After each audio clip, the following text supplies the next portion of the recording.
yeah, last but not least, we have Jedi Survivor. I finished the game. Uh, so in the first game, there was this training mode where you could place down enemies in an arena and fight them yourself or make them fight each other. Mm. And within it, you could try and play a game of essentially chess, for lack of a better term, with another player, like in person. But every time I did that, I was like, man, they need to make this just its own thing. And they did. They did it. They in the game they made this game called Hollow Tactics, where it's essentially that you have a opposing team using who has a certain amount of points to spend on the different enemy types in the game, and then you have to choose your enemy types and try to beat them. And it's so fun. I love games with mini games in them that I get obsessed with more than the game itself. Yeah, they're so fun. Royal or Persona 5 the Royal is like that with I forgot what it's called, but I haven't played it myself personally, even though I own Royal. But there's like a card game in there that people play more than they actually play the actual game, which is Like, what was it? funny. And Red Dead Redemption 2, after I beat it, every time I boot up Red Dead Redemption 2, I just go to a saloon and play blackjack. No, I play poker. Every time. I just go, I was like, in real life, I can't go to a casino because I would have a problem. I would just, I would spend all my money on poker. I can't do this. I can't go to casinos in real life. It would be a problem. But, yeah, the puzzle and platform in this game is so good.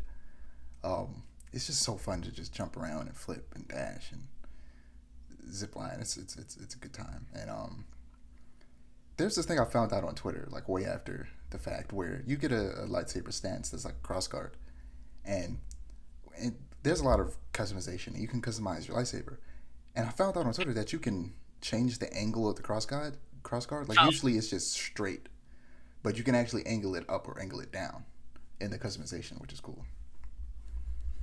that Um, is. what are you gonna say? No, I was just saying that is neat. Yeah. Um, there's a boss that returns from the first game in this, and I hate it. It sucks so bad. I hate it so much. It took me so long to beat it. I was playing it one night, and then I was like, I'm going to sleep, and I'll do it in the morning, and I did, and I beat it. But then almost immediately, I discovered that there was another boss fight where you have to fight two of them, Oh god. and that took me a minute, but it was they actually did make it a little bit easier because they was like fighting one was already difficult. Let's not making fighting two just as hard as fighting one, but there's two now. They did make it a little easier. Um, but yeah, it's just a good time. This game, exploring after beating the game, was really fun. Just going around and like when you go to a rest point, all the enemies respawn. If you Oh, if you rest, just like in like the Dark Souls games, so there's always enemies to fight. Um, so on Jedi Survivor, it gives me a lot of like Castlevania vibes, and the way it has like a Metroidvania type map style where you unlock abilities that allow you to access new areas and unlock shortcuts. And mm. there's this idea I have for a Castlevania game that I feel like the gameplay of Survivor would fit, as well as like the traversal, where the titular Castlevania lands outside like some village and causes, in the you've seen the show, right? Yeah. So when the castle teleports, it like causes this big shockwave because it's displaced in the air. So it Right, lands right. near this village and it partially destroys the village, but also it releases night creatures into the forest. And they're in the forest during the day, but at night they attack the village. And you of course play as a Belmont. In my mind, this would be like a reboot, and you would play as Simon. Um, Mm. and essentially he's there, of course, to take down Dracula as well as help the people in the village. And similar to Jedi Survivor, it would have this like wide linear like map where it's not completely open world, but there are these open sections that you can explore. So you'll be able Oh, to explore the village and protect the village at night, and talk to people in the village in the day and help rebuild, as well as explore like the forest and take out the night creatures and go through cave systems and find things. But also, the I feel like 50% of the map would be that. The other 50% of the map would just be the Castlevania. It would just be Dracula's castle, and you having to, make your way towards there. And sometimes you might have to leave the castle to go out and find an upgrade that you need to traverse the castle. Um, but yeah, I feel like that would be cool, and I also feel like it would be interesting if Alucard was in the game, but like similar to the show, he's like underground somewhere in like some cavern, mm, and he's like a boss fight, but then he like works with you after you fight him. that would be nice. You brought up Symphony of the Night earlier. That first of all, yes, absolutely play it before Blasphemous because as much as I love Blasphemous, I adore Symphony of the Night. It's my second favorite Castlevania game. That's all I had to say. Just Symphony of the Night is cool. What's the I like first? playing that.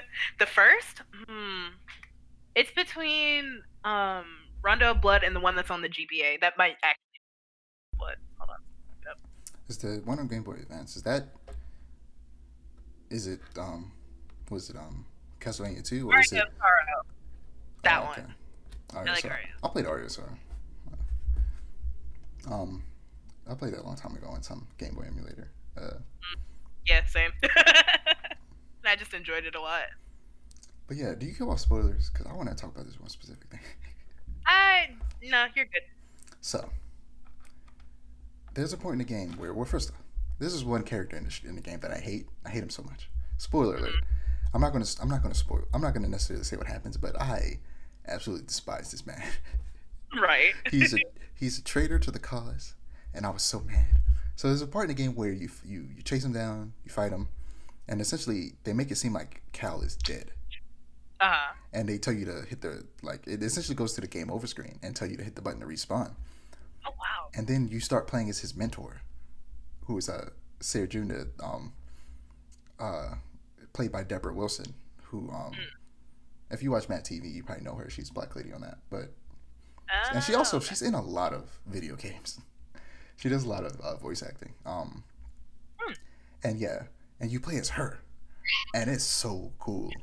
And her force abilities are so much more powerful than his, and she's lifting things that he can't lift and just destroying people as you play as her. And then you go to her archive that she's trying to save, full of a bunch of Jedi text, and you see the man, the myth, the legend, the child slayer, the man who slays children and women too, Darth Vader. Wow. And you fight Darth Vader with Seer, and it is one of the coolest boss fights. It is the coolest boss fight in the entire game. It is the perfect balance of difficulty where once you recognize the patterns, you can easily get through the first two phases, but the third phase is still challenging, even after you figure out the first two phases. And so many boss fights, I beat them by the skin of my teeth. And when a cutscene plays, I let out a sigh of relief because I'm like, oh god, I was about to die. One more hit and it's over. I'm so glad.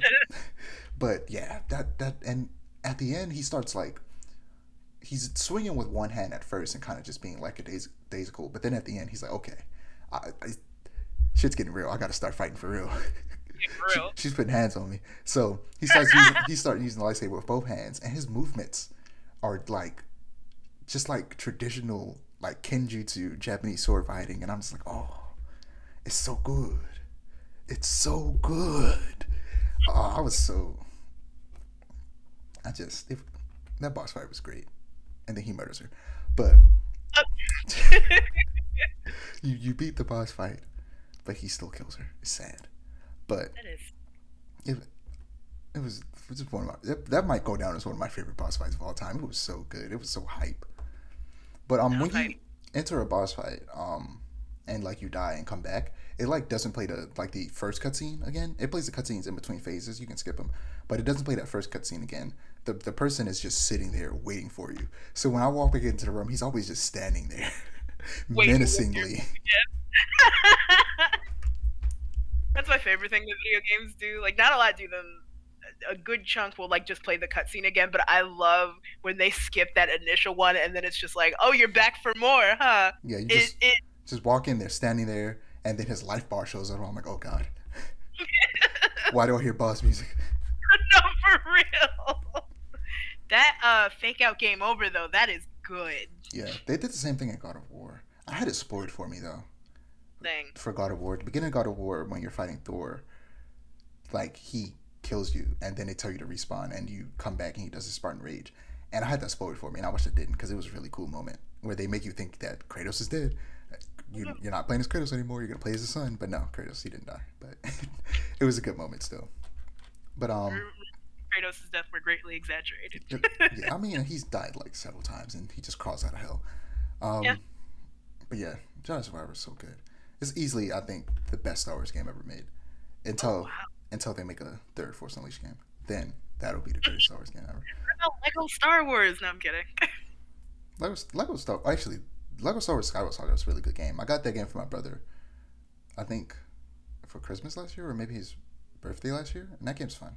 It might have been Christmas. I think it was closer. That's closer to when the game came out.